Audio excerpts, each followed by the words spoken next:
Hi friends, एक नया video topic में आप सभी का फिर से स्वागत है। और आज के इस वीडियो टॉपिक में हम लोग बात करेंगे जो बीपीएससी का जो टीचर का एग्ज़ाम होने वाला है उसमें जो हिंदी से यदि आप हिंदी सब्जेक्ट के टीचर के लिए अप्लाई किए हैं तो आपके लिए एक बहुत ही अच्छा अवसर है और टीचर बनने का। और साथ ही साथ यदि हम इसके सिलेबस की बात करें तो इसमें जो अब बीपीएससी ने जो जारी किया है उसमें व्याकरण पर्सन से क्वेश्चन रहेगा। और व्याकरण के साथ साथ जो एससीईआरटी का बुक है, एससीईआरटी का और एनसीईआरटी का जो बुक है उससे क्वेश्चन आप लोगों को देखने को मिल सकता है। तो इसी क्रम में हम लोगों ने ये प्रयास किया है कि कक्षा 6 से लेकर के जो 12 तक का है उसका हम लोग पाठ जो एससीईआरटी बुक में दिया गया है उसको हम लोग पढ़ेंगे, अध्ययन करेंगे और उसका जो महत्वपूर्ण बिंदु है उसको हम लोग एक नोट्स तैयार करेंगे। और जिस तरह से हम तैयार करेंगे उसके लिए आप लोगों के लिए भी हम वीडियो बना करके देंगे। तो चलिए हम लोग आज हिंदी कक्षा 6 का स्टार्ट करते हैं। और यहाँ पर देखिए आप लोगों को दिख रहा होगा ये बुक है और भाग 1 किसलय। तो इसका यदि हम जो इसमें कहानी कविताएं जो पाठ सूची है उसको हम लोगों को देखना बहुत ही ज़रूरी है। तो ये सारा इसमें जो मुख्य चीज़ें दी गई है वो है। तो यहाँ पर यदि हम बात करें तो पहला जो कि अरमान है, 1 नंबर में कविता है राम नरेश त्रिपाठी का। उसके बाद है असली चित्र जो कि संकलित किया गया है। उसके बाद चिड़िया 3 नंबर में कविता है आरसी प्रसाद सिंह का। हॉकी का जादूगर मेजर ध्यानचंद। हार की जीत सुदर्शन। और तुम कल्पना करो गोपाल सिंह नेपाली। और यही गोपाल सिंह नेपाली जिसका मृत्यु भागलपुर स्टेशन पर हुआ था, आप लोगों ने पढ़ा होगा, इंटर में दिया हुआ है। और उसके बाद देखिए पिता का पत्र पुत्र के नाम, ये मोहनदास करमचंद गांधी। और मंत्र जो कि प्रेमचंद द्वारा लिखा गया कहानी है। बाल लीला सूरदास जो कि कृष्ण का बाल्यावस्था का वर्णन है। उसके बाद बात है भीष्म की प्रतिज्ञा, तो ये बंशीधर श्रीवास्तव। सरजू भैया जो कि रामवृक्ष बेनीपुरी, जिसको कि रेखाचित्र के माध्यम से इन्होंने इस जो सरजू है उनके चरित्र का चित्रण किया गया है। काफ़ी मार्मिक ये कहानी है। उसके बाद हम बात करें दोहा जो कि रहीम के दोहे हैं। दादा दादी के साथ कहानी नीलिमा सिन्हा। और भीमराव अंबेडकर का जीवनी से संकलित किया गया है। उसके बाद भूल गया है क्यों इंसान, हरिवंश राय बच्चन। स्वार्थी दानव जो कि ऑस्कर वाइल्ड लाइफ से लिया गया है, कहानी है। फसलों का त्यौहार निबंध संकलित से लिया गया है। शेरशाह का मकबरा यात्रा वृत्तांत है। तो ये पाठ पुस्तक विकास समिति के द्वारा दिया गया है। बसंती हवा जो केदारनाथ अग्रवाल, ये जो है काफ़ी चर्चित बसंती हवा कविता है जो कि इसको लयात्मक रूप से यदि हम लोग गा सकते हैं गाने के रूप में, काफ़ी अच्छा है और इसको पढ़ने में आप लोगों को काफ़ी मज़ा आएगा। ये बहुत पुराने सिलेबस 2008 में जब मैंने मैट्रिक किया था उस समय में ये था, जो कि 6 क्लास में ही था उस समय में भी। उसके बाद यदि हम बात करें पहेली है, तो ये कि इसमें कुल 20 टॉपिक है। 20 टॉपिक में आप लोगों को सारी जो टॉपिक है इसको एक एक टॉपिक बिल्कुल बारीकी से गहन अध्ययन करना होगा। पहले हम लोग इसके जो टॉपिक है इसको हम लोग पढ़ेंगे। उसके बाद जो लेखक है, लेखक से क्या प्रश्न बन सकते हैं उसको भी हम लोग एक अलग से नोट करेंगे। नोट करने के बाद आप लोगों के लिए वीडियो आएगा। तो चलिए आज से हम लोग स्टार्ट करें इस महत्वपूर्ण टॉपिक पर। एससीईआरटी का जो भी किताब हम लोग जो 6ठा क्लास से है, 6 से लेकर के हम लोग 12वीं तक का हम लोग देखेंगे और पढ़ेंगे। कहानी कविता सारा चीज़ को हम लोग कवर अप करेंगे। क्योंकि पिछले जो बीपीएससी का एग्ज़ाम हुआ था उससे हम लोगों ने देखा था किस तरह से एससीईआरटी से जो 9-10 का जो मैथ था उनसे बहुत ज़्यादा क्वेश्चन देखने को मिला था और साइंस से भी। तो इसको हम लोग चलिए आज से ही स्टार्ट करते हैं। ये तो अब इसका जो है मुख्य रचना विधा है और इसको रचनाकार के बारे में हम लोगों ने जान गया। इसको भी एक बार देख लीजिएगा, हो सकता है मिलान करने में ये क्वेश्चन दे दे। चूँकि इस बार बताया जा रहा है कि क्वेश्चन जो है थोड़ा इजी होगा। पेपरों में देखा होगा कि स्टूडेंट विद्यार्थी अभ्यर्थी फ्रेंडली क्वेश्चन के बारे में बातें चल रही है। तो चलिए हम लोग अरमान, जो कि रामनरेश त्रिपाठी जी की कविता है, उनसे हम लोग आज के इस टॉपिक को स्टार्ट करते हैं।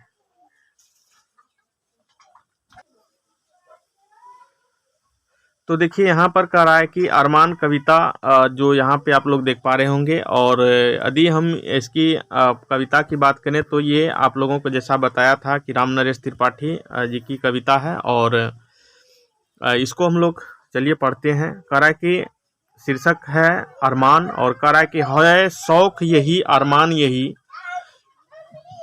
हम कुछ करके दिखलाएंगे, मरने वाली दुनिया में हम अमरों में नाम लिखाएंगे। जो लोग गरीब भिखारी हैं, जिन पर ना किसकी छाया है, हम उनको गले लगाएंगे, हम उनको सुखी बनाएंगे। जो लोग हार कर बैठे हैं, उम्मीद मार कर बैठे हैं, हम उनके बुझे दिमागों में फिर से उत्साह जगाएंगे। रोको मत आगे बढ़ने दो, आज़ादी के दीवाने हैं, हम मातृभूमि की सेवा में अपना सर्वस्व लगाएंगे। हम उन वीरों के बच्चे हैं जो धुन के सच्चे पक्के सच्चे थे, हम उनका मान बढ़ाएंगे, हम जग में नाम कमाएंगे। तो ये कविता है। और इसकी यदि हम मूल भाव की बात करें तो यहाँ पर कह रहा है कि है शौक यही अरमान। तो अरमान यहाँ पर देख लीजिएगा, इसमें नीचे शब्दार्थ भी है। अरमान मतलब लालसा, सर्वस्व मतलब सब कुछ, धुन मतलब लगन, अमर मतलब नहीं मरने वाला, अविनाशी, उत्साह मतलब उमंग। ये इनका जो कठिन शब्द है ये यहाँ से आप लोग देख पाएंगे। कह रहा है कि है शौक यही अरमान यही, अरमान मतलब लालसा, जो लालसा है कि हम कुछ करके दिखलाएंगे, मतलब हम ऐसा कुछ कर जाएंगे जिससे कि हमारा नाम जो है रोशन होगा, हमारा नाम हर जगह चलेगा।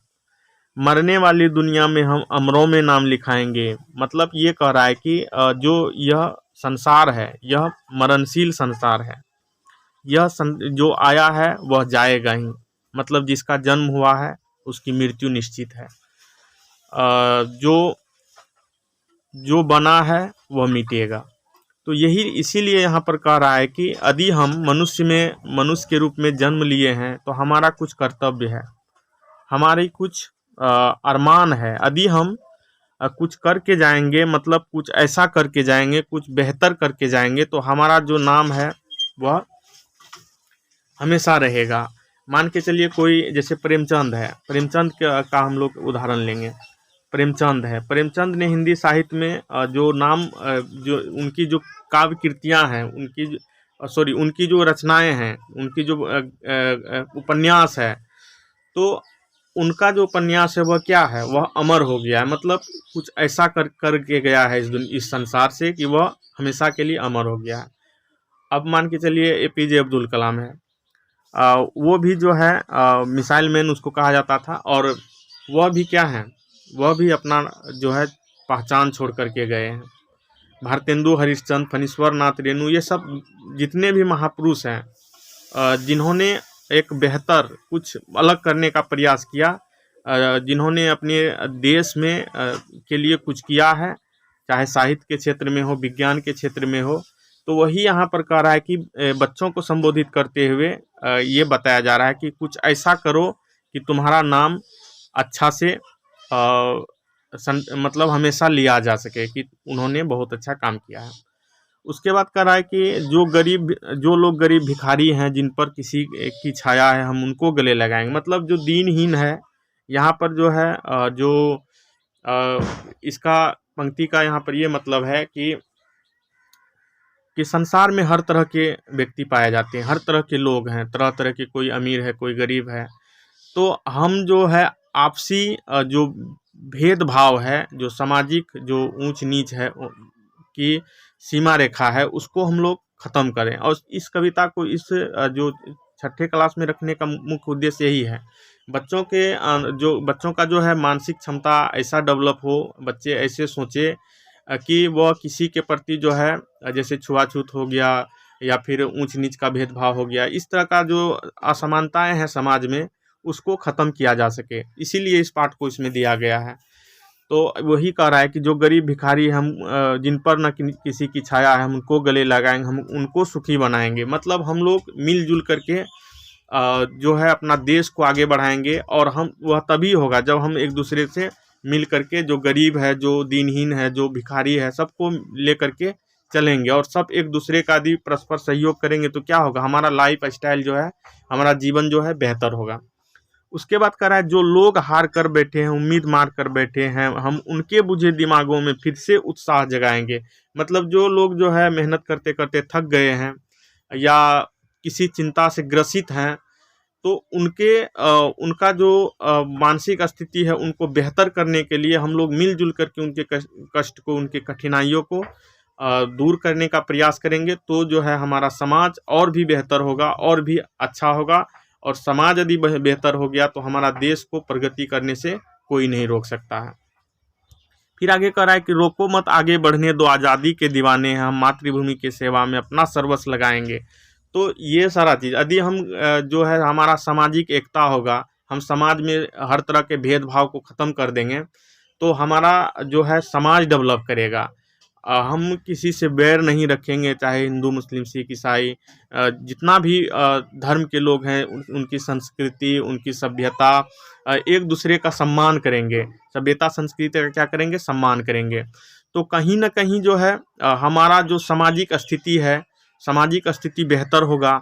सामाजिक स्थिति यदि बेहतर होगा तो उसके बाद हमारा समाज बेहतर होगा, और समाज का स्थिति जब बेहतर हो जाएगा तो हमारा मातृभूमि क्या है, देश क्या है, देश भी हमारा जो है डेवलप होगा। तो ये यहाँ पर उसी बातों का यहाँ पर जिक्र किया जा रहा है कि रोको मत आगे बढ़ने दो। मतलब ये जो इतना चीज़ जो ऊपर में बताए गए हैं कि हम गरीब भिखारी जो है उसको साथ लेकर के चलेंगे, जो लोग हिम्मत हार चुके हैं उनके हिम्मत को बढ़ाएंगे। तो इसी बातों को यहाँ कर रहा है कि इन सब चीज़ों को रोको मत, ये समाज को डेवलप करने का चीज़ है। हम यदि मिलजुल करके रहने की जो बातें निकल के आई है, इसको रोकना नहीं है, इसको बढ़ते रहना है। आज़ादी के दीवाने, हम क्या है, आज़ादी के दीवाने। आज़ादी में की लड़ाई में हिंदू, मुस्लिम, सिख, ईसाई सभी लोगों ने अपना, जैन, पारसी सभी लोगों ने अपना अपना योगदान दिया था। तो ऐसी ये मातृभूमि है हमारी, हमारा जो है गौरवशाली इतिहास रहा है। हम लोग जो है वीर सपूतों के बच्चे हैं, और हमारा जो है भारत देश को आज़ादी में हम सब ने मिल करके देश को अपने प्रगति के राहों पर आगे लेकर के चला है। फिर आगे कह रहा है कि हम उन वीरों के बच्चे हैं जो धुन के पक्के सच्चे थे, हम उनका मान बढ़ाएंगे, हम जग में नाम कमाएंगे। फिर एक बार ये कह रहा है कि हम वीर सपूतों के बच्चे, हमारा गौरवशाली इतिहास रहा है कि किस तरह से हमारा देश के आज़ादी में हम लोगों ने एकता के सूत्र में बंद करके हमने आज़ादी पाई है। और हम लोग धुन के पक्के हैं, और किसी चीज़ के लिए यदि ठान लें कि हमें ये करना है तो हमें उस कार्यों को करने से कोई नहीं रोक सकता। हम उनका मान बढ़ाएंगे। किनका मान बढ़ाने की बात कर रहा है, जो हमारे पूर्वज थे, जिस तरह से पूर्व में आज़ादी की लड़ाई में हो या उससे पहले हम लोग किस तरह से मिलजुल करके भाईचारा के साथ रहते थे, उसी तरह से हम लोग रहेंगे। और जब हम लोग एक दूसरे से मिल करके रहेंगे, भाईचारे के साथ रहेंगे और एक दूसरे का मदद करेंगे, तब क्या होगा, हमारा समाज तो डेवलप होगा ही होगा, हमारा देश भी आगे बढ़ेगा। और जब हमारा समाज और देश आगे बढ़ेगा तब क्या होगा कि हमारा जो पूर्वज हैं और जो हमारा प्राचीन संस्कृति है वह और भी हमारे सामने निखर के आएगा। हमारा जो जिस चीज़ों को भूल चुके हैं वह एक दूसरे से हम लोग सीखेंगे, और हमारा नाम रोशन होगा। हमारा देश जो है विश्व के पटल पर, हमारा देश जो है सब सर्वोपरि हो जाएगा, सबसे आगे हो जाएगा, और हम लोग बेहतर कर पाएंगे, तरक्की कर पाएंगे। तो यही इनका नाम नरेश त्रिपाठी जी का ये कविता है, अरमान। और इसके आप लोगों को इसका जो मूल भाव है ये आप लोगों को पता चल ही गया होगा। उसके बाद यहाँ कुछ प्रश्न भी है। प्रस्तुत कविता में गरीबों को गले लगाने एवं सुखी बनाने की बात क्यों कही गई है, तो आप लोगों को बता दिए। यह कविता में हारे हुए व्यक्ति को क्या कहा गया है, रोको मत आगे बढ़ने दो, आज़ादी के दीवाने, हम मातृभूमि की सेवा में अपना सर्वस्व लगाएंगे। ये इसका जो है भाव स्पष्ट करने के लिए कह रहा है। तो इस प्रकार से ये जो है कविता आप लोगों ने देखा, और इसी तरह से हम जो है एक एक टॉपिक वाइज देखेंगे। और हो सकता है यहाँ से ये पूछ ले कि अरमान जो है उसको किसने लिखा है। तो आप लोग याद रखिएगा, नाम रामनरेश त्रिपाठी जी के द्वारा लिखा गया है।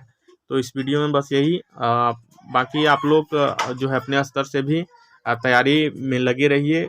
काय की एग्ज़ाम आप लोगों को पता ही है, 7 तारीख से एग्ज़ाम है, 7/12 से एग्ज़ाम है। उसके बाद सबसे पहले उम्मीद है कि 6 to 8 का ही होगा, और उसके बाद 9, 10th और 11, 12।